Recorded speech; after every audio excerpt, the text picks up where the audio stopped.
Hello, everybody.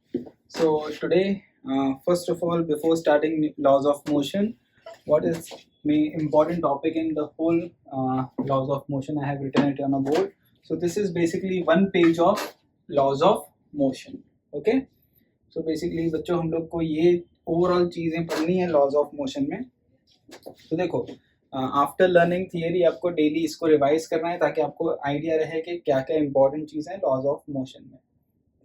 देखो, basically Newton's laws of motion, basically three main important Newton laws of motion. Three laws of motion is, first law is basically it defines inertia of rest, inertia of motion, inertia of direction. ठीक है, means it is an inherent property of a body, means body does not change the state of rest by itself unless and until external force act on a body. So that is an inertia of rest. If body is in motion, what type of motion? Suppose a body is moving with constant velocity, that is a constant velocity. If you change velocity, then acceleration comes in a picture. If acceleration is there, then there is some force. Okay, so if body is moving with a constant velocity motion, it does not change the state of motion by itself. That means it is an inertia of motion unless and until the external force act on it. And then inertia of direction. If a body is moving in some specific direction, to change its direction means we need to change its velocity. If velocity is changing, then there is an acceleration. If acceleration is there, then there is some force. So body does not change the state of its state of its direction by itself. So that is an inertia of direction. ठीक है ना. तो ये तीन है, inertia of motion एक है, inertia of rest है, inertia of direction है. So basically Newton first law inertia को define करता है. Inertia is inherent property of body. ठीक है. So body does not change the state of rest by its own. ठीक है. Suppose हम लिविंग बॉडी की बात नहीं कर रहे हैं. लाइंग, सपोज एक ब्लॉक को रख दिया है, that block is at rest, you cannot change the state of rest by its own. You have to apply some external force to change the state of rest. Same way, if a body is in motion, आप जब तक external force apply नहीं करोगे तब तक वो या तो रेस्ट पे नहीं आएगा या उसकी वेलोसिटी इंक्रीज नहीं होगी. तो ये तीन बेसिकली खासकर फर्स्ट लॉ में inertia of rest, inertia of motion, inertia of direction defined है. देन जो सेकंड हम लोग डिस्कस करेंगे, it's about a Newton second law, that is rate of change of momentum is directly proportional to external force. तो उसमें जो formula आती है, that is delta p by delta t. Delta p means change in momentum. You know what is momentum? Momentum is mass into velocity. So delta p by delta t, if you know final velocity, if you know initial velocity, and if you know mass of body, so you can directly find out what is force acting on a body by delta p by delta t. But if momentum is given in time form, if you have to find out the force, then dp by dt आपको use करना पड़ेगा. ठीक है. Same way second law जो ये formula है, इसमें दो केस आते हैं. अगर वेलोसिटी कांस्टेंट रखते हो तो यही फॉर्मूला रिड्यूस हो जाती है u dm by dt में. ये रॉकेट प्रोपल्शन का क्वेश्चन आता है. तो अच्छा, काफी प्रीवियस ईयर में ऐसे क्वेश्चंस पूछे गए हैं, ध्यान रखना. If velocity is constant and mass of body is changing continuously, जैसे वो दिवाली रॉकेट भी होता है, उसको आप फायर करते हो तो वो ऊपर जाता है, तो उसके अंदर का जो उसका मास क्या होता है, कंटिन्यूसली रिड्यूस होता है, वो एक कांस्टेंट वेलोसिटी से ऊपर जाता है. सो अपथ्रस्ट के कारण ऊपर जाता है. तो अपथ्रस्ट क्या होगा आपका, u dm by dt. ठीक है. सो व्हेनेवर अगर आपको ऐसे क्वेश्चंस दिए हुए हैं जिसमें मास रिड्यूस हो रहा है और वेलोसिटी कांस्टेंट है, तो you have to use this formula, that f equal to u dm by dt. But if during motion mass remains constant, then you have to use f equal to ma. So by product tool हम इसको derive करते हैं. याद रखना है अभी तो, अगर velocity constant है तो u dm by dt and mass constant है तो f equal to ma. Then हम लोग f equal to ma के बाद काफी different kind of forces पढ़ते हैं. These are the types of force: weight, normal or reaction force, tension, pseudo force and friction force. These are basically type of force which is acting on a body. Depend on the situation which is given. कैसे question given है. Weight always act in downward direction. Normal or reaction force always act perpendicular to the surface. Tension is always there in a string where there is a pulling effect. उसके भी questions हम लोग देखेंगे. Then there is a pseudo force. Pseudo force is basically pseudo force act on a body whenever body is in a non-inertial frame of reference. So what is the meaning of non-inertial frame of reference? That meaning of non-inertial frame is body is in accelerated frame. Accelerated frame means body can feel a force which is due to inertia of motion. I mean, suppose if you are sitting in a car and car is moving with constant velocity, suppose velocity of car is 80 km per hour and suddenly brake is applied, okay? So your body move in a forward direction because acceleration brake is applied in the opposite direction, retardation in the backward direction, so your body will move in the forward direction. So you will always experience pseudo force in the opposite direction of acceleration. Suppose if you are sitting in a car and car is at rest and suddenly velocity of car will increase, so you will be pushed in a backward direction because acceleration in the forward direction, so your pseudo force will act in the backward direction. So pseudo force is always act in the opposite direction of acceleration, but condition for this, you must be in this frame of reference where acceleration is there, means you must be in an accelerated frame of reference, ठीक है ना? So उसके भी examples देखेंगे, and then there is the last force which is the friction force. Friction force, whenever the body is sliding, friction force act in the backward direction, and whenever body is walking, suppose when we are walking or running, friction act in the forward direction, ठीक है? So another type that from the second law, F equal to dp by dt, so you can also write down delta p equal to F delta t. F into delta t is also known as change in momentum, and if this force act for a very short interval of time, it is also defined as impulse. So अगर कोई question में आपको impulse पूछें कि what is the meaning of impulse, so impulse is nothing but delta p. So final momentum minus initial momentum is also impulse. Or if force is given in term of t, you can also find out impulse, that integration of F dt. Okay, students. And even if force and time graph is given, then area under the curve is impulse. F into t is basically impulse. Then basically कुछ important example है pseudo force में, वो हम करेंगे, but मैंने वो यहाँ लिख दिए हैं what are the important examples.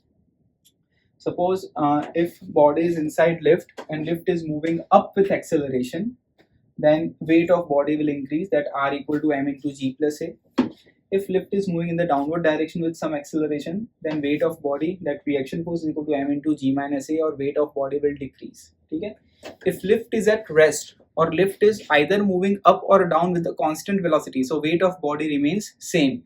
But if lift is moving up with constant acceleration, then weight of body will increase, and if lift is moving down with constant acceleration, then weight of body will decrease. Okay, students, and this is very famous example. If there is some block lying on this inclined plane, what must be the acceleration of this block?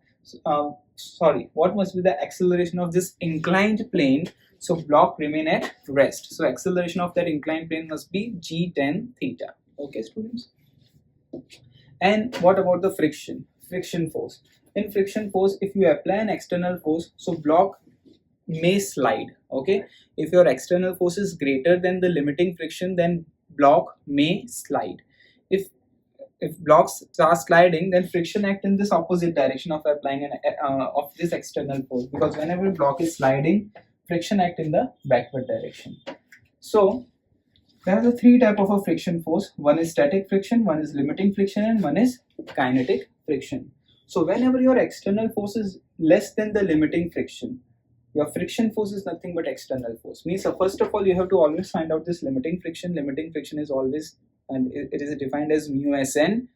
After finding out the limiting friction, then you have to find out the external force, and then you have to check that is the external force is greater than limiting friction? No. If external force is not greater than the limiting friction, then friction force is the external force.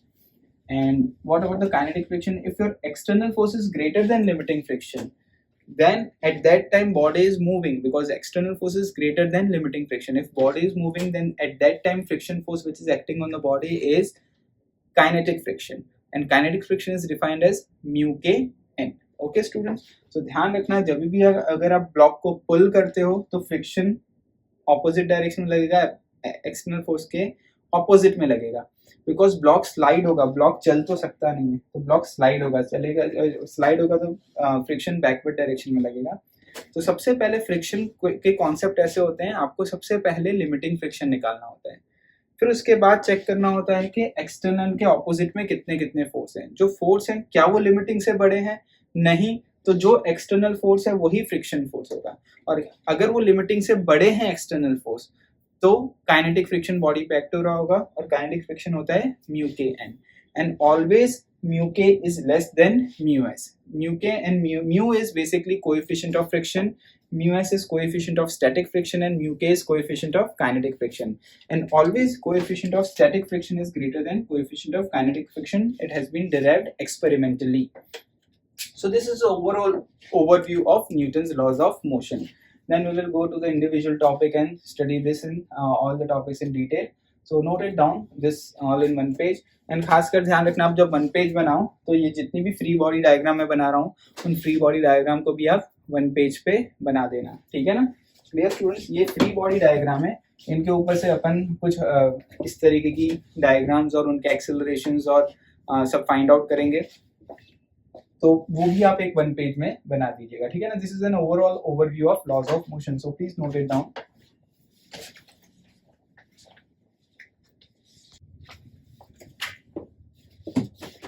So student, as we have gone through the one page of laws of motion, now starting with the theory part, and we will do also question with theory.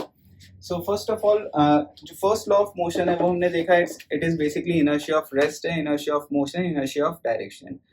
Body जो inertia होता है, it is an inherent property of body, ठीक है ना। So body does not change the state of rest by its own, वो अपने आप ही state of rest change नहीं करता जब तक external force act नहीं हो, या तो स्टेट ऑफ मोशन जो है वो एक अगर यूनिफॉर्म मोशन से मूव करता है तो वो अपने आप ही अपना जो मोशन है यूनिफॉर्म वेलोसिटी वो चेंज नहीं करेगा जब तक एक्सटर्नल फोर्स एक्ट नहीं होगा, और अगर वो एक स्पेसिफिक डायरेक्शन में तो डायरेक्शन भी चेंज नहीं करेगा जब तक एक्सटर्नल फोर्स नहीं आएगा, क्योंकि जब डायरेक्शन चेंज होता है मीन्स वेलोसिटी चेंज होगी, वेलोसिटी चेंज होगी तो एक्सेलरेशन होगा, so that means there is some force, ठीक है स्टूडेंट्स। सो हम लोग स्टार्ट करते हैं सेकेंड लॉ से। देखो जो सेकेंड लॉ में हम लोगों ने इक्वेशन पढ़ी थी, that is second law is F is proportional to dp by dt. F is equal to the rate of change of momentum is directly proportional to external force act on the body. तो इसके ऊपर से क्या क्या हम लोग normally चीज workout कर सकते हैं वो देखते हैं। देखो इसमें से जो फर्स्ट फॉर्मूला डिराइव्ड होती है that is F equal to dp by dt, because F is proportional to dp by dt तो F equal to dp by dt होगी, इसको क्योंकि p मास इनटू यहाँ पे जो मोमेंटम है that is mass into velocity, ठीक है। सो अगर देखो सिचुएशन ऐसा है, इसमें दो फॉर्मूला बनती है, फर्स्ट फॉर्मूला जो बनती है that is F equal to if your velocity is constant तो u dm by dt बनेगा, ठीक है ना। ये बहुत इंपॉर्टेंट फॉर्मूला है, इसमें हम लोगों ने क्या इमेजिन किया है कि v means velocity is constant but mass is changing, ठीक है ना। so if during motion velocity is constant and mass is changing, so product rule apply करते हैं तो ये फॉर्मूला डिराइव्ड होती है which is u dm by dt, ठीक है। so इसका क्वेश्चन कैसे आते हैं इस पे, देखो suppose if rate of burning of fuel is 2 kg per second, okay, and rocket is moving with velocity of suppose 4 meter per second, find thrust force, ठीक है। इस टाइप के क्वेश्चन पूछते हैं तो क्लिक कैसे हो, देखो फोर्स पूछा है और क्लिक कैसे होगा कि ये फॉर्मूला यूज करनी है, क्लिक आपको इस चीज को देख के होगा। देखो क्वेश्चन में 2 kg per second, mass by time, mass by time, समझ में आई बात आपको। तो ये स्पेसिफिक टाइप प्रीवियस ईयर बहुत इस टाइप के क्वेश्चंस पूछे हुए हैं आपको प्रीवियस ईयर एग्जामिनेशन में, तो इसका हम सॉल्यूशन चेक करते हैं कैसा होगा। अब ध्यान देना, rate of burning of fuel मतलब कोई रॉकेट को फायर किया गया, जैसे वो दिवाली में भी वो रॉकेट बर्न करते हैं, रॉकेट जलाते हैं, तो उसमें से क्या होता है कि यहाँ से जो फायर होता है इसके अंदर जो फ्यूल बर्न होता है, इसके अंदर जो बोलते हैं ना बारूद, वो बर्न होता है, उसका बर्निंग रेट दिया है कि 2 kg पर सेकेंड। फॉर एग्जांपल हमने सिंपल यूनिट लिया हुआ है, सॉरी वैल्यू दिया हुआ है मैग्नीट्यूड, तो 2 kg पर सेकेंड बर्न हो रहा है फॉर एग्जांपल, ठीक है। सो इसका मास रिड्यूस हो रहा है बट ये कांस्टेंट वेलोसिटी से अपवर्ड मूव हो रहा है, suppose. So due to this mass burning, as mass is continuously changing, the force which is produced due to this is known as upthrust. तो उसको upthrust लगता है. Same upthrust अगर आपको मैं एक दूसरा एग्जांपल बनाऊं तो जैसे एक सपोज एयर ब्लो करो बलून में, ठीक है ना, बलून को ब्लो किया एयर से और उसको छोड़ दो, तो जहां से उसका जो नोजल है, जहां से आपने एयर ब्लो किया वहां से एयर बाहर आएगी, सो वो उसके ऑपोजिट डायरेक्शन में जाएगा. तो वेलोसिटी जहां से वो एयर बाहर आ रही है तो उसके ऑपोजिट डायरेक्शन में थ्रस्ट फोर्स लगता होता है. ये बात हमेशा ध्यान रखना, ठीक है ना. जहां से एयर बाहर आ रही है उसके ऑपोजिट डायरेक्शन में क्या लगता है, थ्रस्ट फोर्स. तो थ्रस्ट फोर्स की वजह से बॉडी उस डायरेक्शन में मूव करती है. So whenever the mass of body changes, force which act on a body is known as thrust force, ठीक है ना. तो वो ये थ्रस्ट फोर्स है, F equal to dq dm by dt. So इस हिसाब से इसके कंपैरेटिव एग्जाम में जो क्वेश्चन आते हैं वो ध्यान रखना है. So F equal to u dm by dt. तो इसमें ओवरऑल 3 फिजिकल क्वांटिटी है, देखो 1 2 एंड 3. आउट ऑफ दिस 3 2 दी होंगी, एक पूछी होंगी. जैसे इसमें थ्रस्ट फोर्स पूछा है, so this thrust force is equal to what is the velocity of this rocket which is moving up, 4, ठीक है ना. Rate of change of this mass is 2. ये ध्यान रखना, ये बहुत इंपॉर्टेंट. 2 की तो क्लिक हो जाना चाहिए, थ्रस्ट फोर्स यूज करना है हमको. So this thrust force is 8 Newton. आप समझ में आई बात आपको. सो इस तरीके से आप लोगों को क्वेश्चन इसके पूछ सकते हैं. तो ध्यान रखना, इसमें 3 टाइप के क्वेश्चन बन सकते हैं, 1 2 3. आउट ऑफ दिस 3 अगर ये पूछा है, ये दोनों दे सकते हैं, या तो ये पूछेंगे ये दोनों दे सकते हैं, या तो ये पूछेंगे और ये दोनों दे सकते हैं. समझ में आई बात आपको. सो होपफुली आपको ये पार्ट समझ में आ गया होगा, ठीक है ना. तो ये क्वेश्चन है, बहुत इंपॉर्टेंट क्वेश्चन है, ध्यान रखना. सेकंड जो F equal to dp by dp, जो फॉर्मूला है F equal to dp by dt. तो न्यूटन सेकंड लॉ से ये भी पता चलता है, if during motion mass is constant, suppose जैसे इसमें क्या हो रहा था, इस वाले केस में मास चेंज हो रहा था, लेकिन ड्यूरिंग मोशन मास अगर कांस्टेंट है तो आप यहाँ पे ये फॉर्मूला फाइनली डिराइव होती है F इक्वल टू ma में, और a क्या होता है v minus u, change in velocity by time. तब ये रिस्पेक्टिव फॉर्मूला यूज होती है, ठीक है स्टूडेंट्स. तो this is a very famous formula. अगर अब सुनना, अब इस फॉर्मूला का अपन एग्जांपल देखते हैं, लिख लो इसको, तब तक आप नोट डाउन कर लो, ठीक है. तो एक एक टॉपिक में हम लोग क्वेश्चन देखते जा रहे हैं.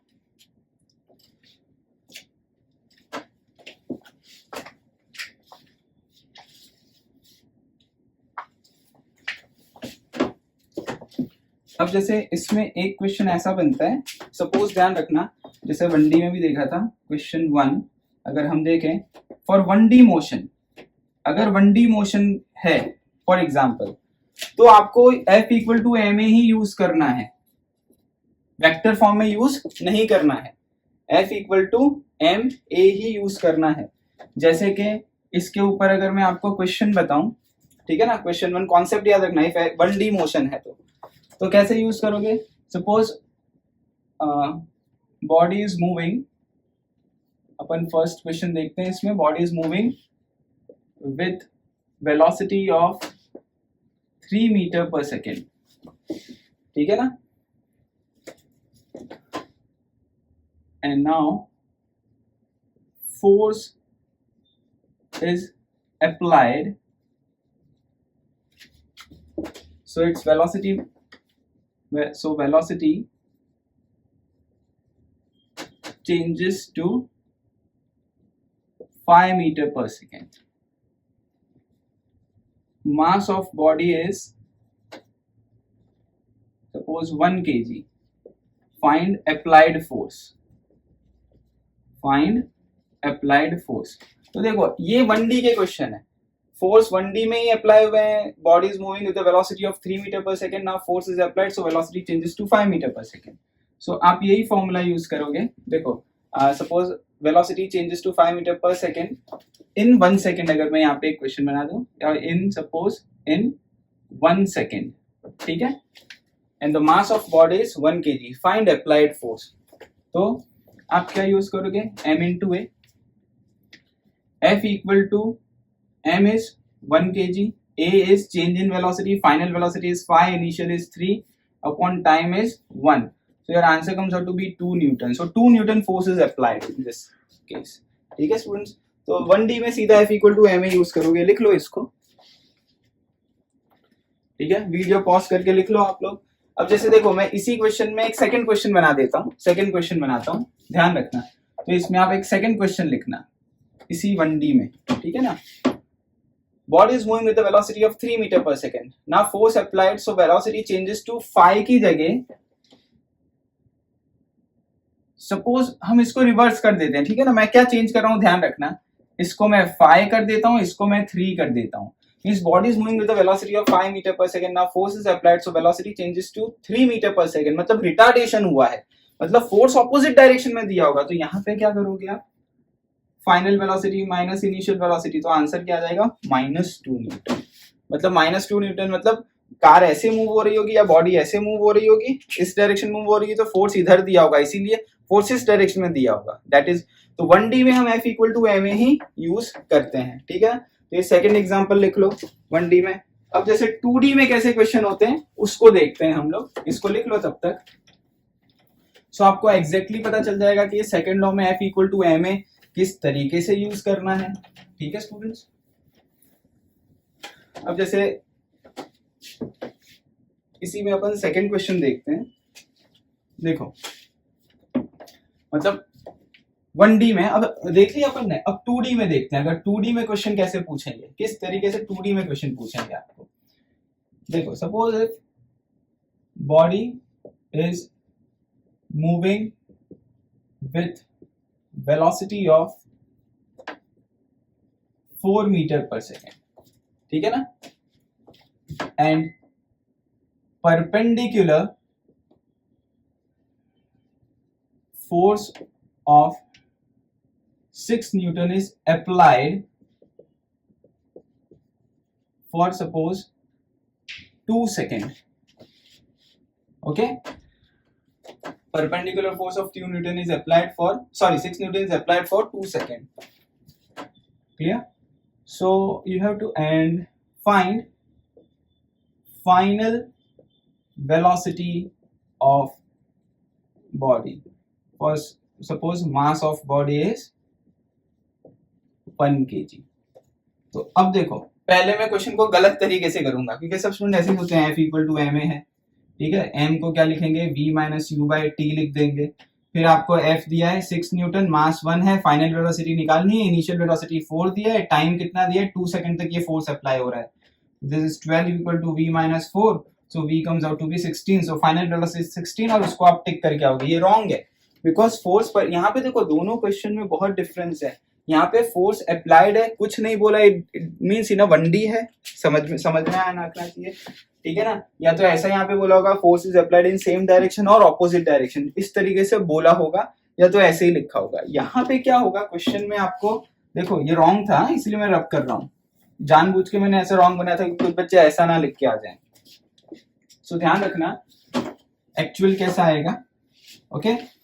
Because perpendicular, so suppose velocity in this direction is initial velocity is this direction है, तो वो अपन for simplicity 4i कैप लिखते हैं। perpendicular force apply कर रहे हैं तो वो 2D का केस हो गया, perpendicular force apply कर रहे हैं for 2 सेकेंड, तो F अननोन, F कितना है, तो उसको मैं 6j कैप लिख देता हूँ। तो F equal to v minus u by t into m, यही फॉर्मूला है। What is your F in this case, 6j cap, v you have to find out initial velocity is 4i cap, and for how much time force is applied for 2 second, and mass of body is 1, तो यहाँ पे v क्या आ जाएगा बताओ, this comes out to be 12j cap plus 4i cap, so final velocity magnitude wise is this, vector wise is this, and magnitude wise it is 12 square plus 4 square, means 144 plus 16 means under root of 160। तो ये 160 है, मतलब 12.8 12.7 के around answer है। और बच्चे क्या लिख के आ जाते, जो मैंने पहले बताया 12 लिख के आ जाते, तो रॉन्ग होता है ना वो आंसर। समझ में आई बात आपको। सो इस तरीके से क्वेश्चन सॉल्व करना होता है, ठीक है। सेकंड लॉ में आपको समझ में आ गया होगा। और खास कर अगर 1D टाइप का एक ही डायमेंशन में मोशन है तो F equal to ma, simple, अगर मास चेंज नहीं हो रहा है तो। नोट कर लो इसको फास्ट।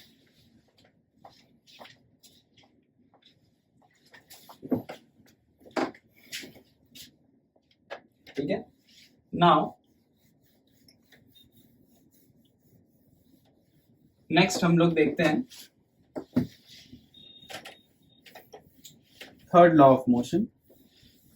सो जो थर्ड लॉ है उसका स्टेटमेंट आपको बहुत स्टेटमेंट सिंपल है, action and reaction are equal in magnitude, opposite in direction and act between two different bodies. ठीक है ना, that action and reaction are equal in magnitude, opposite in direction and act between two different bodies. तो जो action और reaction है वो force है, ध्यान रखना। ठीक है, तो जैसे सपोज ये सरफेस है, इसके ऊपर कोई ब्लॉक लाई कर रहा है m मास का, तो यहां से शुरुआत होती है FBD की। अब अगर आपको ब्लॉक को अंडरस्टैंड करना है तो सबसे सिंपल है कि जहां पे भी ब्लॉक है वहां पे एक ऐसा एरो बना दो। ठीक है ना, अब ब्लॉक को अलग करो सरफेस से। आपने ब्लॉक को अलग किया, ब्लॉक को अगर पढ़ना है तो ब्लॉक पे एरो कहाँ लग रहा है, अपवर्ड डायरेक्शन में। ठीक है ना, देखो ब्लॉक पे एरो अपवर्ड डायरेक्शन में लग रहा है। So this is a action, this was an action, so this is a reaction force. Block rest पे है, सो ब्लॉक पे को नीचे एक और फोर्स लग रहा होगा which is weight R equal to mg। ठीक है ना, क्योंकि ब्लॉक रेस्ट पे है तो R किसके इक्वल हो गया, mg पे। अगर सरफेस की FBD बनानी है फ्री बॉडी डायग्राम, तो सरफेस पे एक ही फोर्स लग रहा है नीचे। तो देखो ये जो था ये एक्शन फोर्स था सरफेस पे। ठीक है ना, तो सरफेस ने बॉडी को रिएक्शन फोर्स दे दिया अपवर्ड डायरेक्शन में। उस रिएक्शन को बैलेंस किसने किया, वेट ने, इसलिए बॉडी क्या है, रेस्ट पे है। So this is basically Newton third law. अब हम लोग क्या करते हैं, डिफरेंट डिफरेंट जो फोर्स है उसको पढ़ के थोड़ा FBD समझते हैं। देखो फर्स्ट जो मैंने फोर्स बताया था which is weight, always act in downward direction. Weight always act in downward direction लिख दो, तो मैंने वहां पे भी लिखा था always act in downward direction. So suppose ये सरफेस है तो सिर्फ मैं वेट बनाऊं तो वो डाउनवर्ड डायरेक्शन में ही एक्ट होगा। ठीक है, अगर ऐसा सरफेस है, इंक्लाइंड प्लेन है, तो यहाँ पे वेट ऐसे डाउनवर्ड एक्ट होगा। क्लियर।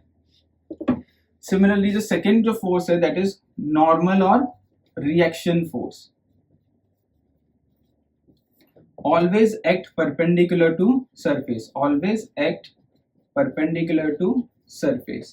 तो इसी के अंदर अगर मैं बताऊं तो रिएक्शन फोर्स को रेड पेन से बताता हूं, तो reaction force perpendicular to the surface मतलब अपवर्ड डायरेक्शन में लगेगा। यहाँ पे भी सरफेस ऐसा है तो रिएक्शन फोर्स ऐसा लगेगा, या तो आप उसको R से या N से डिनोट कर सकते हो। समझ में आई बात आपको, क्लियर। सो ये थर्ड सेकेंड फोर्स है। थर्ड जो है that is a tension force. Tension जो होता है वो स्ट्रिंग में लगता है। Whenever you try to pull a string, compress नहीं करना है तो वो लूज हो जाएगा, उसको पुल करना है। When you try to pull the string तो टेंशन इस तरीके से लिखते हैं। देखो ये डायरेक्शन होता है टेंशन का, एरो, दोनों एरो इनवर्ड, और T इज अ टेंशन।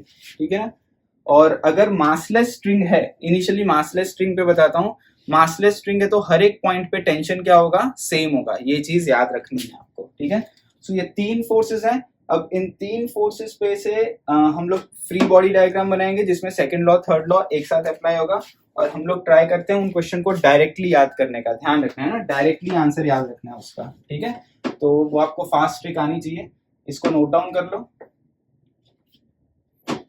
ठीक है, अब देखो, अब हम थर्ड लॉ सेकंड लॉ पढ़ लिए, फोर्सेस ये तीन फोर्स देख लिए कि कौन से थ्री फोर्सेस हैं। सो अब हम फ्री बॉडी डायग्राम को फास्ट लर्न करने का कोशिश करेंगे।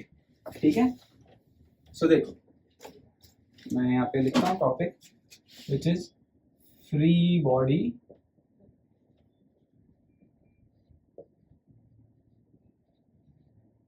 डायग्राम। ठीक है, सो देखो सबसे फर्स्ट हम लोग देखते हैं क्वेश्चन फास्ट कैसे करते हैं। देखो क्या क्वेश्चन पूछेंगे, मैं डायरेक्टली एक क्वेश्चन आपको समझाता हूँ। सपोज ये एक ब्लॉक है, ठीक है, ये सेकंड ब्लॉक है, ये थर्ड ब्लॉक है, 3 ब्लॉक्स हैं। ठीक है, या तो मैं इधर से बनाऊंगा तो ज्यादा इजी रहेगा, छोटे ब्लॉक को यहाँ रख देता हूं मैं, तो आपको भी समझने में पहला क्वेश्चन इजी रहेगा। देखो this is your first block, which is suppose 1 kg. This is your second block which is 2 kg, and this is your third block which is 3 kg। अब एग्जामिनेशन में ऐसे ब्लॉक वाले क्वेश्चन देंगे, अब देखो क्या क्या पूछ सकते हैं, फास्ट आना चाहिए आंसर निकालना, ठीक है। अब यहाँ पे ऐसा जो बोला है कि फोर्स सपोज अप्लाई कर रहे हैं अपन, फॉर एग्जाम्पल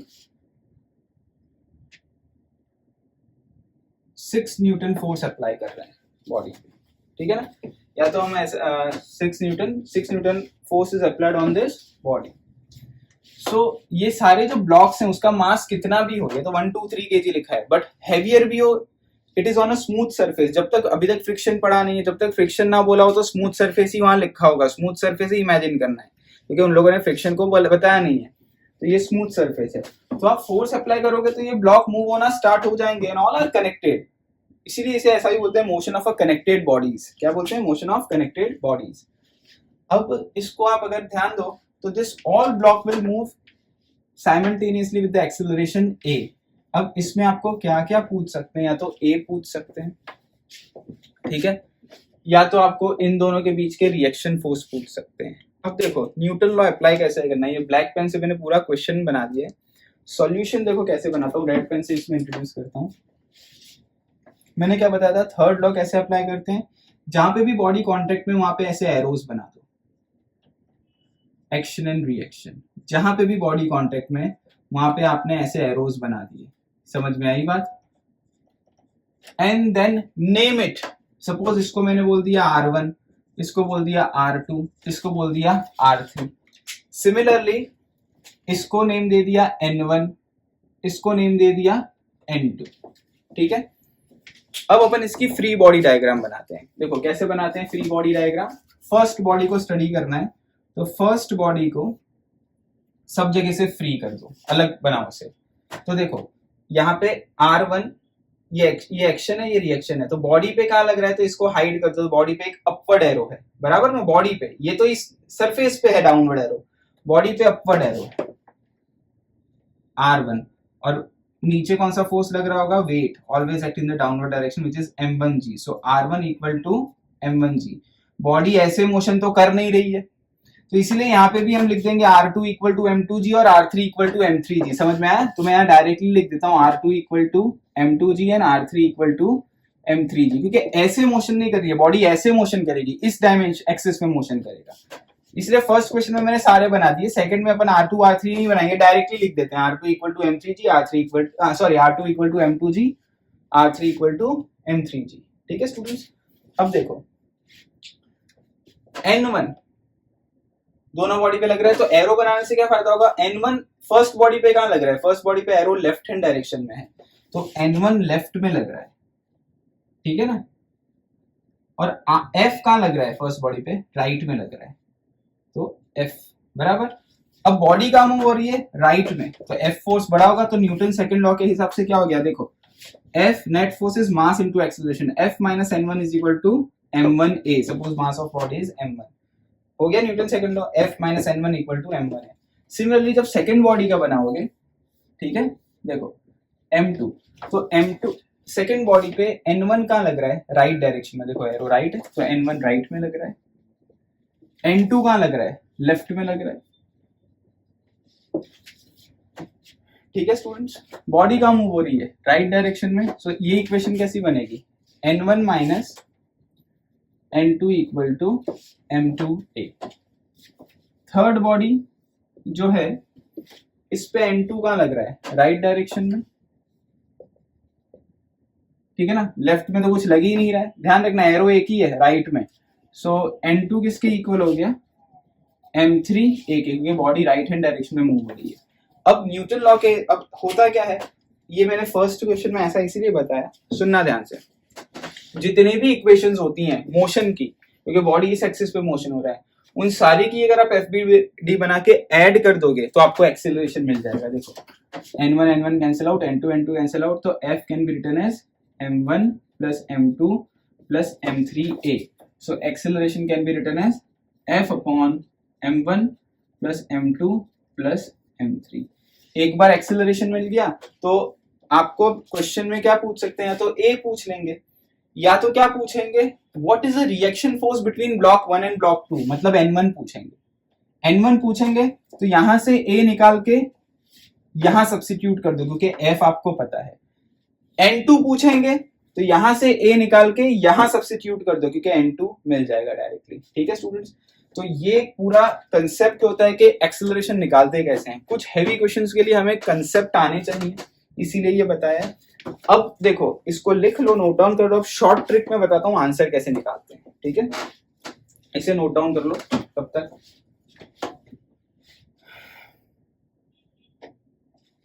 अब देखो शॉर्ट ट्रिक कैसा है, मैं इन सबको रब कर देता हूं शॉर्ट ट्रिक। ठीक है, शॉर्ट ट्रिक के लिए मैं सब कुछ रब कर दिया, एक्सेलरेशन भी आपको पता है। ठीक है, अब देखो शॉर्ट ट्रिक में आपको क्या क्या पूछ सकते हैं। सबसे पहले पूछ सकते हैं find acceleration. First find acceleration, तो आपने ये एफबीडी बना दी, यानी एफबीडी इंटरनली बना दी। अब इमेजिन करो ये सारे ब्लॉक एक ही हैं, तो acceleration can be written as net pull force. कितना फोर्स, नेट फोर्स कितना फोर्स लग रहा है इन सबको एक सिस्टम मानोगे तो 6। एक्सेलरेशन इज, इसमें कॉन्सेप्ट ऐसा याद रखना है, acceleration is net force upon total mass. So कितना फोर्स लग रहा है 6 अपॉन टोटल मास कितना है 6, 3216। आंसर क्या है 1 metre per second square directly. लेकिन ये पहले बताया वो कॉन्सेप्ट आना चाहिए, कुछ टिपिकल क्वेश्चंस में वो काम आता है, ध्यान रखना। सेकंड आपको क्या पूछ सकते हैं, find reaction force between 1 and 2 block N1। तो आप क्या करोगे, A डायरेक्टली निकाल लोगे, वी नो A तो निकालना ही पड़ेगा 1 मीटर पर सेकेंड स्क्वायर। फिर आप क्या करोगे, N1 के लिए इस बॉडी को पढ़ोगे कि इसको पढ़ोगे, इसको पढ़ोगे क्योंकि F दिया है। तो देखो डायरेक्टली क्या करना है, N1 पूछा है ना, तो फर्स्ट ब्लॉक की एफबीडी बनाने की, F राइट में लग रहा है 6 न्यूटन, N1 कहां लग रहा है देखो लेफ्ट में, और बॉडी कहां जा रही है राइट में A एक्सेलरेशन से। तो 6 minus N1 equal to M1 which is 1 into A is also 1, बराबर ना। तो N1 can be written as 6 minus 1 which is 5 newton. So N1 comes out to be 5 newton. Clear. अब आपको और इस क्वेश्चन में क्या पूछ सकते हैं, ये आपने एक्सेलरेशन लिख लिया। ठीक है, अब इस क्वेश्चन में और क्या पूछ सकते हैं, फाइंड N2। देखो क्वेश्चन को मैं प्रोजेक्ट करते जा रहा हूं, फाइंड N2। तो N2 के लिए आप इसकी एफबीडी मत बनाना, डायरेक्टली N2 पूछा है, क्योंकि आप अगर 2 की एफबीडी बनाओगे ना तो देखो N2 लेफ्ट में लग रहा है, N1 राइट में लग रहा है, बराबर। देखा N1 राइट में लग रहा है, N2 लेफ्ट में लग रहा है, तो फिर आपको वापस से N1 निकालना पड़ेगा। सिर्फ अगर क्वेश्चन में N2 पूछा है तो आप थर्ड बॉडी बनाओ। देखो थर्ड बॉडी बराबर, थर्ड बॉडी बनाओ डायरेक्टली। इस पे N2 ही लग रहा है राइट में और वो एक्सेलरेशन से जा रहा है, तो N2 को सीधा M3A लिख सकते हो, M3 is 3, A is 1, so 3 Newton force आएगा। ठीक है, अब देखो एग्जाम में और क्या क्वेश्चन पूछ सकते हैं। What is acceleration, simple, what is N1, what is N2, सब आ गया। अब एग्जाम में ऐसा पूछ सकते हैं, calculate the reaction force between 1 and 2 and 2 and 3 and find its ratio 5/3। 5/3 पूछ ले, समझ में आई बात। फाइंड इट्स डिफरेंस 5 - 3 2 न्यूटन, ऐसा सब पूछ सकते हैं। आप समझ में आ रही है आपको बात मेरी। तो ये सब क्वेश्चंस हुए हैं, देखो काफी सारे क्वेश्चन कर लिए। तो मैंने एक कॉन्सेप्ट बताया आपको डायरेक्टली। अब अपन आगे और ऐसे क्वेश्चन देखते हैं, लिख लो इसको तब तक। ठीक है,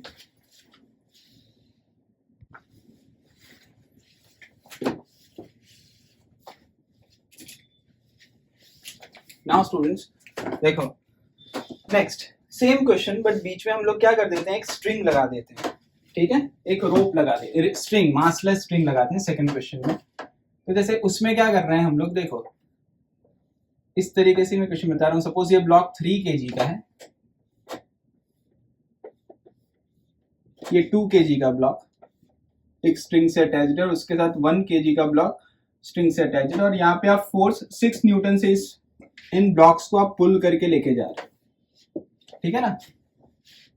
सो देखो इसका कॉन्सेप्ट कैसा है, सेम वैसे ही, बट यहाँ पे बॉडी कांटेक्ट नहीं है, उनके बीच में स्ट्रिंग है। स्ट्रिंग है तो टेंशन फोर्स आ जाएगा, because there is a pulling effect. तो टेंशन फोर्स आप कैसे लिखोगे, देखो जहां पे भी टेंशन है वहां पे ऐसा एरो बनाना होता है, स्ट्रिंग है वहां पे ऐसी एरो बनानी होती है। अब देखो ये ऐसा इनवर्ड एरो बना दिया, सुनना ध्यान से। अब ये दो स्ट्रिंग के बीच में मास है तो टेंशन अलग अलग होंगे। सपोज यहाँ टेंशन T1 है और टेंशन T2 है, बट इस स्ट्रिंग के हर एक पॉइंट पे टेंशन सेम होगा। मासलेस स्ट्रिंग है, हम लोग पहले मासलेस स्ट्रिंग पढ़ रहे हैं, ठीक है स्टूडेंट्स। और ये पूरा सिस्टम ए एक्सेलरेशन से जा रहा है आगे। तो अब इसमें क्या फाइंड आउट कर सकते हैं, सपोज फाइंड एक्सेलरेशन। फर्स्ट आपको पूछा एक्सेलरेशन फाइंड करने को, सेम वे इस पूरे को एक सिस्टम इमेजिन करो। नेट फोर्स कितना लग रहा है 6, टोटल मास कितना है 6, आंसर क्या आ गया 1 मीटर पर सेकेंड। देखो फास्ट हो गया सॉल्व, ठीक है। सेकेंड आपको ऐसा पूछा है फाइंड T1, तो आप क्या करो, खाली इसकी एफबीडी बनाओ फर्स्ट की। देखो इसकी एफबीडी कैसे बनाते हैं फर्स्ट बॉडी की।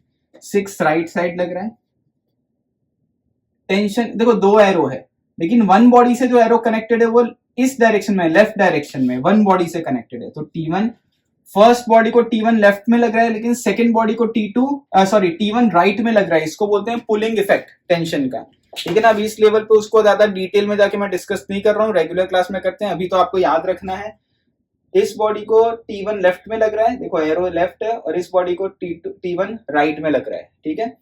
और ये बॉडी राइट साइड में जा रही है क्योंकि फोर्स वहां अप्लाई कर रहे हैं, नेट फोर्स।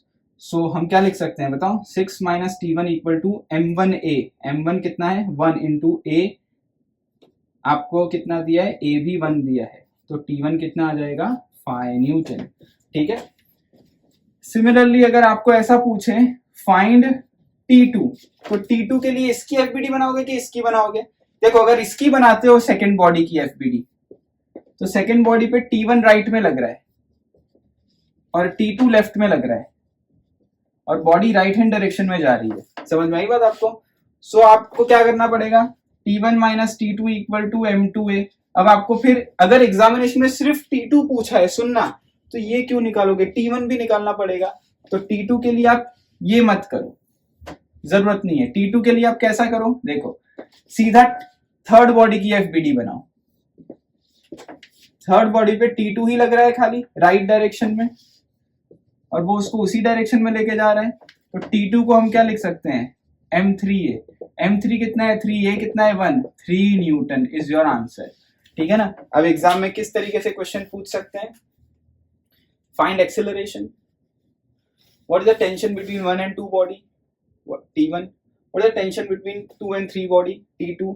और या तो ऐसा पूछ सकते हैं, this system is given, what is the tension ratio between block 1 2 and 2 3। so block 1 2 का टेंशन क्या है T1, इसका क्या है T2। T1 by T2 पूछ लेंगे, या T2 by T1 पूछ लेंगे, या T1 minus T2 पूछ लेंगे, ठीक है ना। तो देखो कितने सारे क्वेश्चन हो गए, ऐसे कॉन्सेप्ट याद होने चाहिए। आप देखो मेरे को कैसे क्वेश्चन ही याद है, मैं कहीं क्वेश्चन देख के नहीं पढ़ रहा हूँ, मेरे को सब कुछ याद है। मैं खुद क्वेश्चन क्रिएट करता हूँ, आपको बताता हूँ, क्योंकि इतने सारे क्वेश्चंस मैंने किए हुए, मेरे को हर एक क्वेश्चन के हर एक लिंक पता है कि अच्छा इसमें से ये आएगा, इसमें से वो आएगा।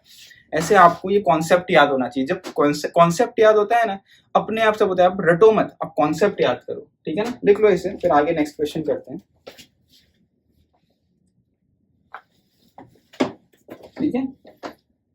अब देखो स्टूडेंट्स, हम थर्ड एग्जांपल देखते हैं। तो ये ब्लॉक सिस्टम में हमने देखा सिस्टम। अब अपन एक क्या करते हैं, पुली के एग्जांपल देखते हैं, मासलेस पुली, ठीक है ना। थर्ड नंबर का क्वेश्चन है। अब अपन थर्ड क्वेश्चन देखते हैं।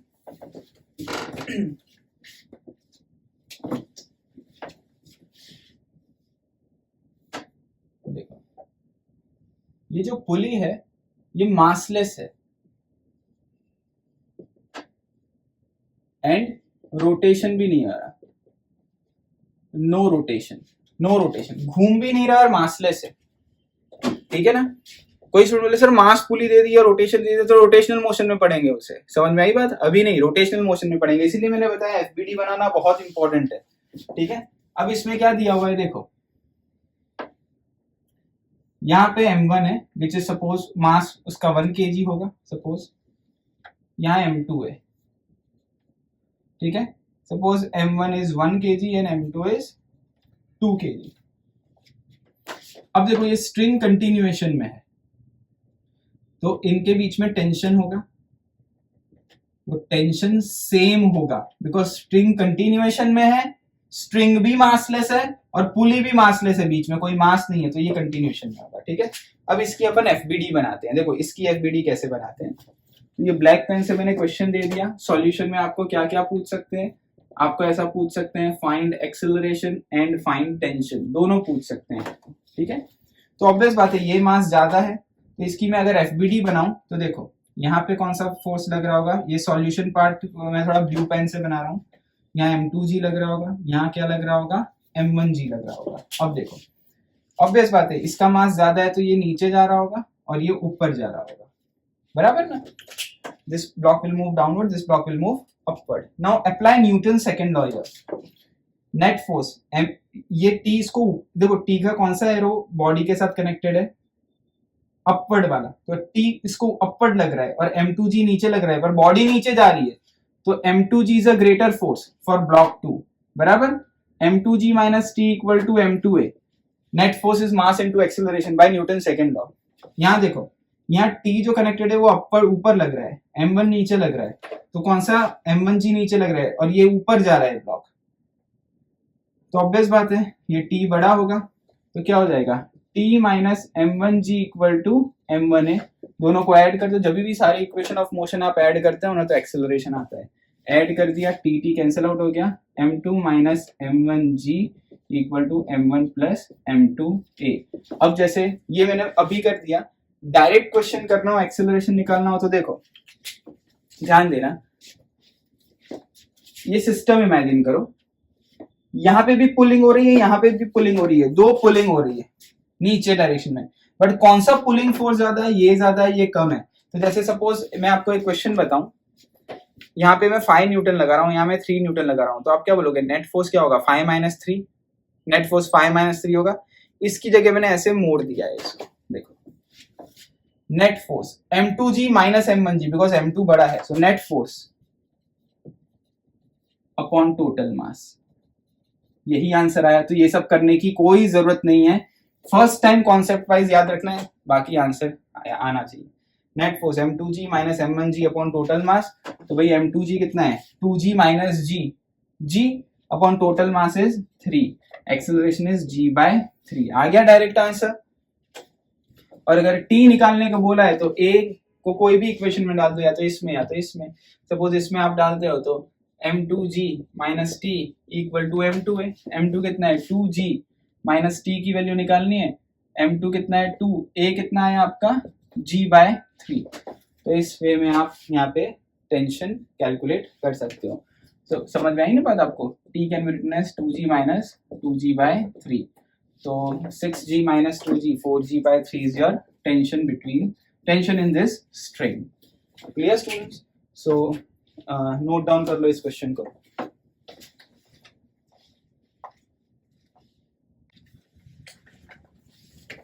देखो स्टूडेंट्स, हम फोर्थ क्वेश्चन देखते हैं हम लोग, जो इंपॉर्टेंट एफबीडी है। इसमें डायरेक्ट आंसर निकालने की कोशिश करते हैं। ध्यान रखना, this is M1 means 1 kg, मैं यहाँ ऐसा लिख रहा हूँ, 1 मैं अलग नहीं, M1 मतलब 1 kg लिख लेना आप नोटबुक में साइड में, ठीक है।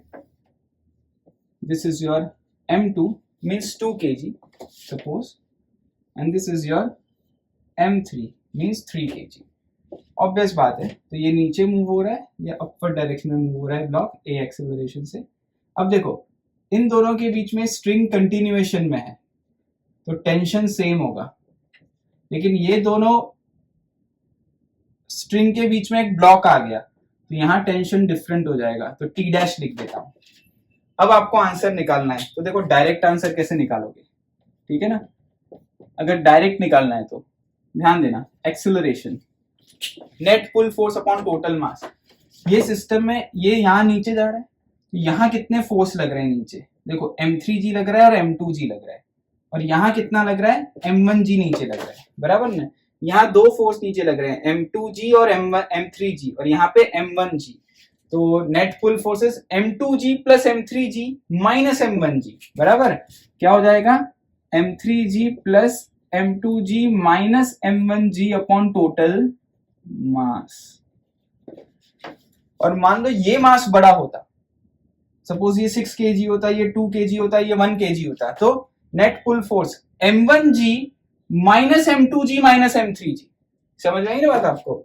नेट पुल अभी यहां मूव हो रहा है तो ये फोर्स बड़ा है, सो m2g plus m3g minus m1g इस हिसाब से, ठीक है। सो आंसर क्या है एक्सेलरेशन का? ये 3 kg है, 3g minus plus 2g minus 1g upon 1 plus 2 plus 3 6। क्या आंसर आया ये? 5 बराबर ना 5 माइनस 4 4g बाय 6 मतलब 4g बाय 6 मतलब 2g by 3 is your acceleration. तो आपको एक्सेलरेशन पूछ सकते हैं, आपको और क्या पूछ सकते हैं इसमें? Find acceleration. इस क्वेश्चन में और क्या पूछ सकते हैं? फाइंड टी डैश पूछ सकते हैं। टी डैश पूछा है तो देखो इसकी एफबीडी बनाओ m3 की, ध्यान रखना m3 की एफबीडी कैसे बनेगी? m3 के साथ टी, ये मत बनाना क्योंकि टी फिर निकालना पड़ेगा, ये बना, इसके साथ टी डैश अटैच्ड है तो टी डैश ऊपर, नीचे m3g, बॉडी नीचे जा रही है तो ये फोर्स बड़ा होगा, m3g minus T dash is equal to m3a। What is m3? 3। g की वैल्यू सपोज 10 ले लेता हूं मैं, T dash is equal to m3 is 3, acceleration comes out to be 2g by 3।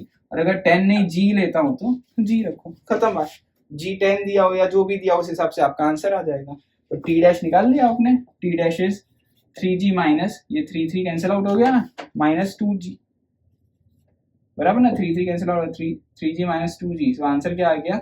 g, मतलब g आ गया मतलब 10 न्यूटन, बराबर ना, क्योंकि जो भी आंसर आएगा वो रिस्पेक्टिव आंसर होगा। समझ में आई बात आपको?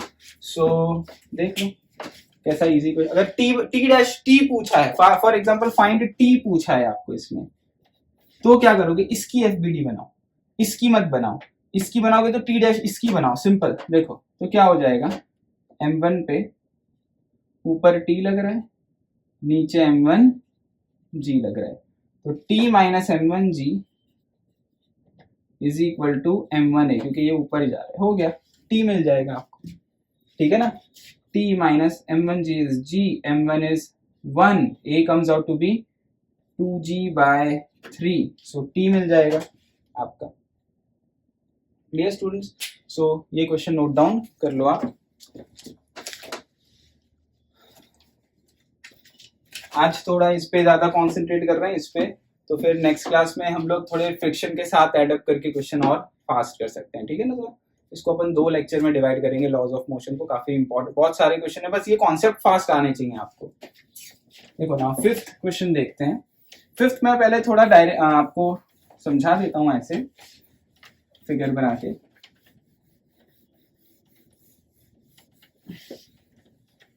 देखो अगर कोई भी स्मूथ सरफेस है, 5th क्वेश्चन देखते हैं, सिंपल सा क्वेश्चन रखता हूं मैं इससे, फिर 6th को थोड़ा इसमें इंट्रोड्यूस करता हूं। मैं सपोज ये कोई भी इंक्लाइन प्लेन पे एक मैं ब्लॉक रखता हूं m मास का, ठीक है ना, इंक्लाइन प्लेन पे m मास का एक ब्लॉक रखता हूं, तो वो एक a एक्सेलरेशन से नीचे आएगा। अब यह आंसर याद होना चाहिए, ठीक है, आप लोग को याद कर लेना है। तो इस डायरेक्शन में मोशन हो रहा है बॉडी का, ब्लॉक ऑब्वियस बात है ऐसे ही मूव होगा, ठीक है ना, यहां एक्सेलरेशन होगा, तो आपको सारे कंपोनेंट इस डायरेक्शन में होने चाहिए। मतलब आपको जो कंपोनेंट ब्रेक करने हैं तो हर एक कंपोनेंट एक इस डायरेक्शन में होने चाहिए, और एक ये डायमेंशन हुआ तो दूसरा उसके परपेंडिकुलर होगा, ऐसा। मतलब ये आपकी मेन एक्सिस हो गई, सारे फोर्सेस इन ही एक्सिस पे ब्रेक होने चाहिए। तो देखो इस पे कौन सा फोर्स लग रहा है, एक फोर्स लग रहा है which is mg in this direction और n in this direction, upward direction, perpendicular to the surface. Reaction force act perpendicular to the surface and weight always act in the downward direction. तो ये weight mg नीचे act हो रहा है, ये 90 degree हुआ, ये थीटा हुआ, तो ये 90 माइनस थीटा हुआ, तो ये अगेन थीटा हो गया, तो ये क्या हो जाएगा mg cos थीटा, और ये यहाँ पे ये क्या आया mg sin थीटा, बराबर, एंगल वाला cos और परपेंडिकुलर वाला sin। तो ये तो इसको बैलेंस कर रहा है, n equal to mg cos theta. ऐसे तो मोशन हो नहीं रहा है, मोशन ऐसे हो रहा है, और नीचे क्या लग रहा है force, mg sin theta equal to ma। तो कौन से एक्सेलरेशन से ब्लॉक नीचे आ रहा है, g sin थीटा एक्सेलरेशन से ब्लॉक नीचे आ रहा होगा, ठीक है। सो अब आपको ये याद रखना है, whenever block is moving down the plane and surface is smooth, तो acceleration is g sin theta. Cram कर लो इसको, ठीक है ना, ये याद होना चाहिए, क्लियर? लेकिन थीटा इधर हो तो अगर थीटा इधर दिया है एग्जामिनेशन में तो ये mg cos हो जाएगा, ये mg sin हो जाएगा, ध्यान रखना, ठीक है? कॉम्प्लीमेंट्री एंगल हो जाएंगे फिर, तो नोट कर लो इसे। अब देखो सिक्स्थ क्वेश्चन मैं बताता हूं, अब डायरेक्टली कैसे करना है। देखो सिक्स्थ क्वेश्चन,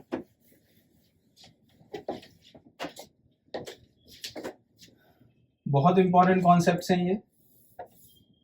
देखो यह एंगल थीटा है, यहां एक पुली रख दिया, यहाँ पे ब्लॉक सपोज m2 मास कर दिया, यहाँ पे ब्लॉक सपोज m1 मास कर दिया, ठीक है? अब इसमें m2 बड़ा हो तो ऐसा हो सकता है ये यहाँ पे भी जाए, आपको ऐसी चिंता नहीं करना, सिर्फ पता नहीं कौन कहाँ जा रहा है। जैसे सपोज मैं एक एग्जांपल बताता हूँ, m1 को मैं 2 kg मास बताता हूँ, सुनना ध्यान से, और इसको मैं 4 kg मास बताता हूँ। क्लियर? सपोज ऐसा गिवन है, सुनना ध्यान से। अब इसकी अपन एफबीडी बनाते हैं, ये ब्लॉक का मोशन ऐसे होगा और इसका ऐसे अप, या तो इसका अप द प्लेन या डाउन द प्लेन होगा और इसका अपवर्ड या डाउनवर्ड होगा, पक्का, ठीक है? अब एफबीडी देखो मैं ब्लैक पेन से बनाता हूं। m1g क्या क्या पूछ सकते हैं इसमें? एक्सेलरेशन पूछ सकते हैं क्योंकि दोनों का एक्सेलरेशन तो सेम ही होगा, या तो टेंशन पूछ सकते हैं, स्ट्रिंग कंटिन्यूएशन में है तो टेंशन इक्वल होगा पूरे स्ट्रिंग में, ठीक है? यहाँ m1g हो गया तो यहाँ क्या हुआ, अभी तो डिराइव किया अपन ने, इसलिए डायरेक्टली लिखना है m2g साइन थीटा। ये नहीं लिखना है, ऐसे मोशन नहीं हो रहा है, ऐसे वाले कंपोनेंट फ्रिक्शन में लिखेंगे, ठीक है? अब देखो मान लो ये एंगल 30 डिग्री दिया हुआ है, सुनना ध्यान से मेरी बात, मैं अभी क्वेश्चन में मैं 30 डिग्री बता रहा हूं। तो देखो साइन 30 कितना, ये कितना है 4, g की वैल्यू 10 इमेजिन करो, 4 इंटू 10 40, और साइन 30 20 हो गया, 2 इंटू 10 20। ये सिस्टम मूव ही नहीं करेगा, समझे मेरी बात? क्लियर? तो ना ये इक्विलिब्रियम में हो गया, इसको बोलते हैं इक्विलिब्रियम। क्या बोलते हैं? इक्विलिब्रियम में नेट फोर्स इज 0। समझ में आई बात आपको? अब सपोज ये 60 डिग्री है फॉर एग्जांपल, ठीक है? ये 60 डिग्री है, तो अब चेक करने का, अच्छा ये 60 है ना यहाँ पे, तो साइन 60 क्या होता है √3/2, 20√3 इससे बड़ा है तो ब्लॉक यहाँ मूव करेगा। तो डिपेंड इस एंगल के ऊपर होता है स्टूडेंट्स, समझ में आई बात आपको?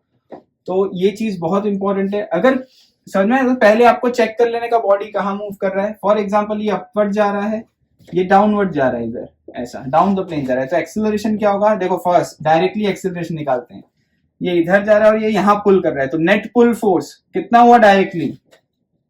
m2g sine theta minus m1g upon total मास।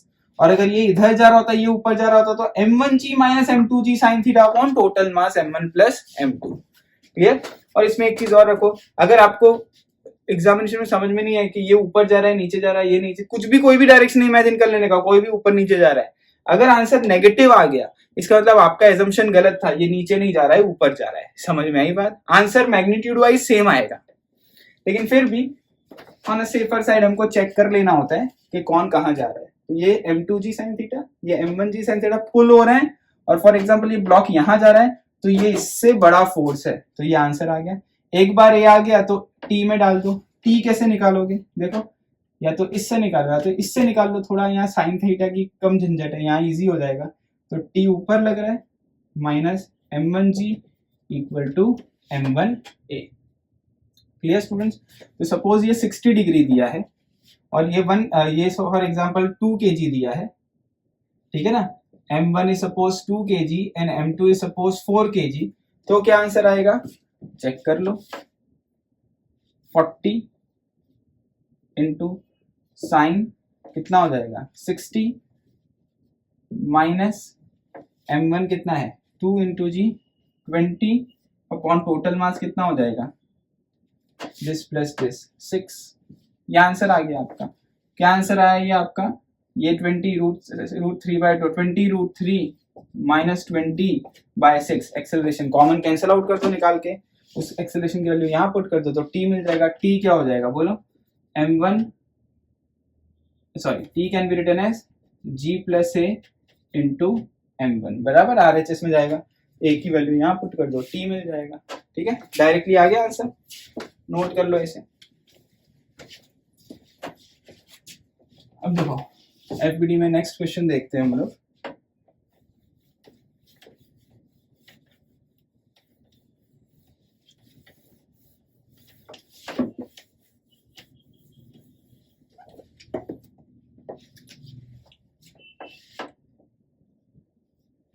अब अगर ऐसा दिया है, ये एंगल अल्फा है, ये एंगल बीटा है, यहाँ पे पुली है, ये M2 है, ये M1 है, ठीक है ना। तो FBD कैसे बनाएंगे इसका, या तो इनके बीच का टेंशन पूछा होगा, तो देखो स्ट्रिंग कंटिन्यूएशन में है, बीच में कोई मास नहीं है, तो टेंशन क्या हो जाएगा, सेम हो जाएगा, ठीक है। यहाँ पे क्या वैल्यू आएगी, M2G साइन बीटा, यहाँ पे क्या आएगा बोलो, M1G साइन अल्फा, ठीक है ना। ये बीटा है तो यहाँ बीटा है, यहाँ अल्फा है तो अल्फा।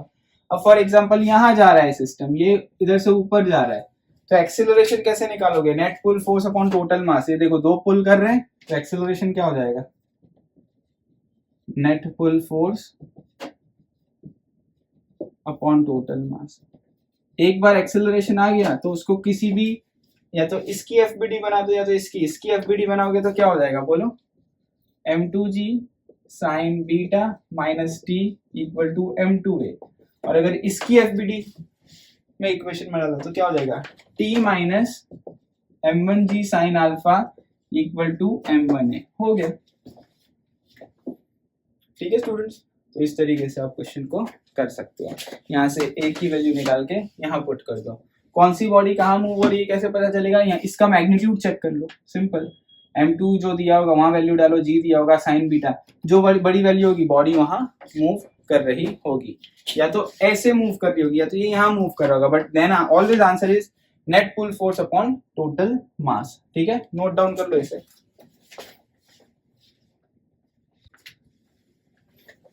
हाँ स्टूडेंट, नेक्स्ट फोर्स देखते हैं विच इज सूडो फोर्स। देखो सूडो फोर्स ऑलवेज एक्ट इन नॉन इनर्शियल फ्रेम, ध्यान रखना, and act in opposite direction of acceleration. समझ में आई बात आपको। अब इसको देखो, इसका कॉन्सेप्ट आना चाहिए करना, ठीक है। तो नॉन इनर्शियल फ्रेम क्या होता है, तो अपन एक एग्जांपल से पहले इनर्शियल फ्रेम को समझते हैं। देखो इनर्शियल फ्रेम को समझते हैं पहले। इनर्शियल फ्रेम मतलब ऐसा फ्रेम जो रेस्ट पे हो या तो कांस्टेंट वेलोसिटी से मूव कर रहा हो, उसको इनर्शियल फ्रेम कहते हैं। या तो रेस्ट पे या तो वेलोसिटी क्या होना चाहिए, कांस्टेंट, और दिस, उसको इनर्शियल फ्रेम कहते हैं। हम जैसे एग्जांपल लिफ्ट का केस बताते हैं, ऐसे मैंने आपको आंसर इसका बता ही दिया था 1 पेज में, फिर भी सपोज ये ब्लॉक ऑफ मास m है lying on the surface of lift and it is on a weighing machine। वो weighing machine होता है ना, वेट मेजर करने वाला, उसके ऊपर है। अब मान लो ये रेस्ट,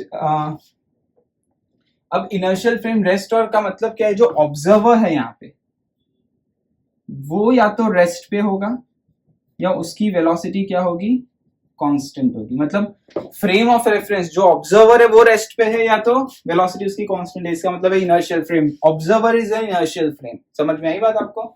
अब ये लिफ्ट ऊपर जा रही है a एक्सेलरेशन से, so according to Newton law क्या होगा, देखो यहाँ पे एक्शन एंड रिएक्शन फोर्स होगा। जो वेइंग मशीन होता है वो हमेशा रिएक्शन फोर्स की रीडिंग देता है। किसका रीडिंग देता है, रिएक्शन फोर्स का। तो जब ये ऑब्जर्वर इस ब्लॉक को ऑब्जर्व करेगा तो क्या ऑब्जर्व करेगा, सिर्फ ब्लॉक को, हाँ, उसको लगेगा अच्छा एक रिएक्शन फोर्स ऊपर लग रहा है, बराबर ना, according to Newton third law. फिर वो बोलेगा एक वेट नीचे लग रहा होगा और उसको ये ब्लॉक ऊपर जाता दिखता हुआ होगा। सिर्फ वो ब्लॉक को देखेगा तो ब्लॉक उसको ऊपर a एक्सेलरेशन से जाता हुआ होगा, क्योंकि वो लिफ्ट में और लिफ्ट भी a एक्सेलरेशन से जा रही है, ठीक है। अब वो न्यूटन सेकंड लॉ लगाएगा तो क्या हो जाएगा, r minus M G equal to M A. So r can be written as M G plus M A. So r is m into g plus a. So weight of body is increased by ma. mg is the original weight and weight increased by ma. So obvious बात है, whenever you are observing this body, तो उसका weight increase हो जाएगा। Whenever lift is moving out, you will feel some weight. but lift has to be moved with some acceleration. Now what is the meaning of second, non-inertial frame? What is the meaning of non-inertial frame? Pseudo force, यहाँ pseudo force रखा ही नहीं मैंने. अब देखते हैं non inertial frame में pseudo force. देखो, lift, weighing machine, उस पे ब्लॉक और person in a lift, non inertial frame. Person खुद नॉन इनर्शियल फ्रेम में है, इसको बोलते हैं, तब जाके सूडो फोर्स एक्ट होगा. अब देखो कैसे. अगर ये पर्सन लिफ्ट में है, उसको पता है लिफ्ट कहां जा रही है, अगर वो ब्लॉक को ऑब्जर्व करेगा, सुनना ध्यान से, तो उसको क्या लगेगा कि ब्लॉक पे एक तो रिएक्शन फोर्स लग रहा होगा. हम खड़े खड़े देखें, अच्छा ये ब्लॉक है, ब्लॉक पे एक रिएक्शन फोर्स ऊपर लग रहा होगा और एक वेट नीचे लग रहा होगा. और अगर हम लोग इसको ऑब्जर्व करते हैं कि तो ब्लॉक को तो अपन को तो ब्लॉक रेस्ट पे दिखेगा, तो वो क्या लिखेगा, रेस्ट पे है, so R equal to mg. Answer contradict हुआ, यहाँ mg प्लस है था, वहां mg आया, तो रॉन्ग आंसर हुआ. So newton law is not applied on non inertial frame. To apply newton law on non inertial frame, ये स्टेटमेंट लिख लो बुक में. To apply newton law in non inertial frame, we have to add pseudo force in opposite direction of acceleration. To apply Newton law in non-inertial frame, we have to add pseudo force in opposite direction of acceleration. लिख लिया, ठीक है. So ये तो valid नहीं हुआ, तो क्या करेंगे हम लोग, देखो, हमको एक pseudo force non opposite, acceleration कहाँ है, ऊपर, तो सूडो फोर्स नीचे लगाना पड़ेगा. वो सूडो फोर्स आपको हमेशा एक्ट होगा, ठीक है, इन नॉन इनर्शियल फ्रेम. अब उसको ब्लॉक रेस्ट पे दिख रहा है, तो R can be written as mg plus pseudo force. R equal to mg and pseudo is ma. Same answer आ गया. हमेशा ध्यान रखना, pseudo force opposite direction of acceleration में ही लगेगा. जैसे आप सपोज कोई ऑटो रिक्शा में बैठ या बस में बैठे हो, रेस्ट पे हो, जैसे एक्सेलरेटर की आगे के डायरेक्शन में, तो एक्सेलरेशन आगे के डायरेक्शन में हुआ तो आप पीछे थ्रो अप हो जाओगे. और अगर बस चल रही है और ब्रेक लगा है तो एक्सेलरेशन पीछे है, तो आप आगे थ्रो हो जाओगे. हमेशा फील देखना, अगर आप कोई सर्कुलर पाथ पे हो या आप ऑटो रिक्शा में बैठे हो, उसने टर्न लिया तो एक्सेलरेशन टुवर्ड सेंटर लगेगा, तो आप रिक्शा के अंदर हो तो आपको सूडो ऑपोजिट ऑफ एक्सेलरेशन, आप आउटवर्ड थ्रो होंगे. समझ में आई? Always act in the opposite direction of acceleration. तो आंसर आ गया आपका. तो ये चीज याद रखना, कॉन्सेप्ट इसका, ठीक है. सो देखो, सब क्वेश्चन इसके कैसे हैं, ये आप वीडियो पॉज करके लिख सकते हो. सो जो भी लिफ्ट के केस होंगे, लिफ्ट के केस में हमेशा याद रखना कि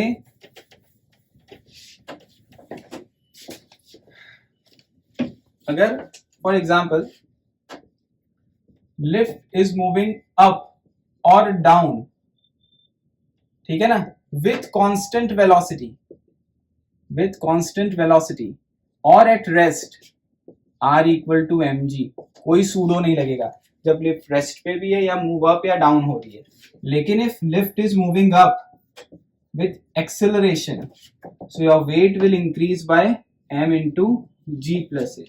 And if lift is moving down, same way with acceleration, तो अगर लिफ्ट मूव नीचे होती तो सूडो फोर्स ऊपर लगता. समझ में आया? तो तब आंसर क्या आता, R equal to m into g minus a. So your weight will decrease by ma. तो ये सब क्वेश्चन पूछते हैं, ठीक है. तो ये सब आना चाहिए आपको. दूसरा, अगर फ्री फॉल हो रहा होगा, लिफ्ट फ्री फॉल हो रही होगी, तो R इक्वल टू 0. ठीक है स्टूडेंट्स, ये पता होना चाहिए. अब इसमें और भी चीज पूछ सकते हैं, जैसे लिफ्ट के अंदर ही एक पेंडुलम रख दिया, वो पेंडुलम ऑसिलेट हो रहा है, तो what is time period of pendulum, 2 pi under root of L by, तो G इफेक्टिव लिखने का, यहाँ पे क्या लिखने का, G effective. So if lift is at rest, this G effective is G. If lift is moving down or up with constant velocity, this is G. Lift is moving up with acceleration, this G can be written as G plus A. Lift is moving down with acceleration, this G can be written as G minus A. ठीक है. And free fall में this G is undefined, मतलब ये G में R 0 हो जाएगा, so time period होगा ही नहीं. ठीक है ना, अनडिफाइंड हो जाएगा, T is undefined for free fall, ध्यान रखना, ठीक है। सो होपफुली आपको ये पूरा टॉपिक समझ में आ गया होगा, क्लियर। तो ये आंसर आप डायरेक्टली ऐसे याद रख सकते हो क्वेश्चन पॉइंट ऑफ व्यू, इसको नोट डाउन कर लो, फिर हम लोग फ्रिक्शन से नेक्स्ट क्लास में कंटिन्यू करेंगे, उसके एग्जांपल देखेंगे, तब तक इसको आप लर्न कर लेना।